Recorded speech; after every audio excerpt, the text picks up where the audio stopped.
things to tie things together.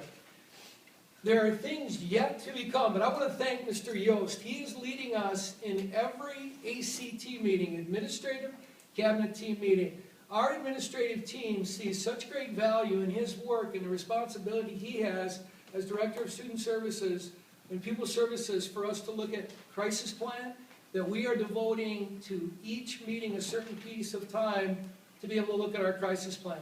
It's one thing to have a crisis plan in place, in a binder, ready with information. It's another thing to be able to implement it in a minute's notice.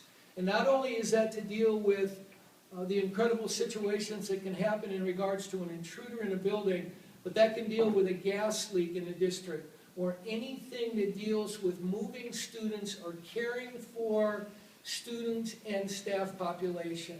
So, Mr. Yost, we thank you for that, not only the work you've done, but the work that is to come.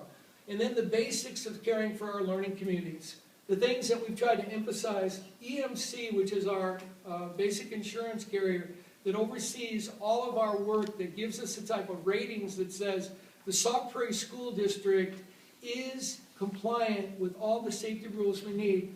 Establish student-staff communication and trust. We talk about being relational leaders.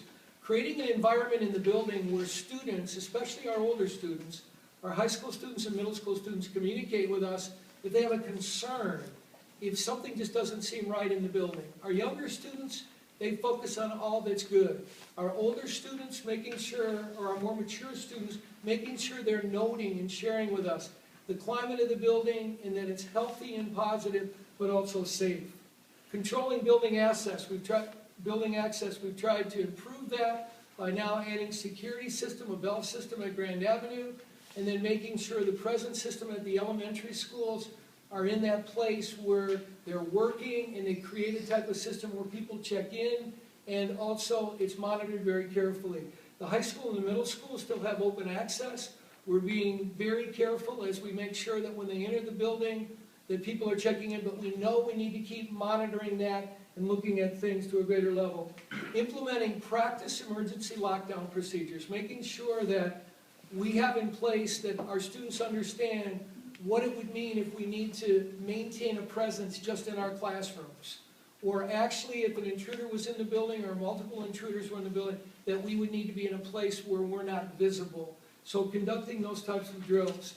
And the other two things that become important to us is that we make sure that we're constantly about and encouraging our students to let them know not only do we care about how they grow as students, but that we care about their safety.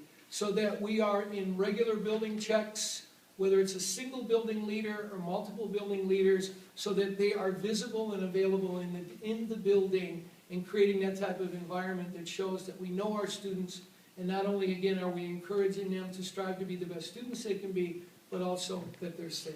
So we thank EMC for setting that type of template for us where we strive to do those things. So that's what we're working on with school safety.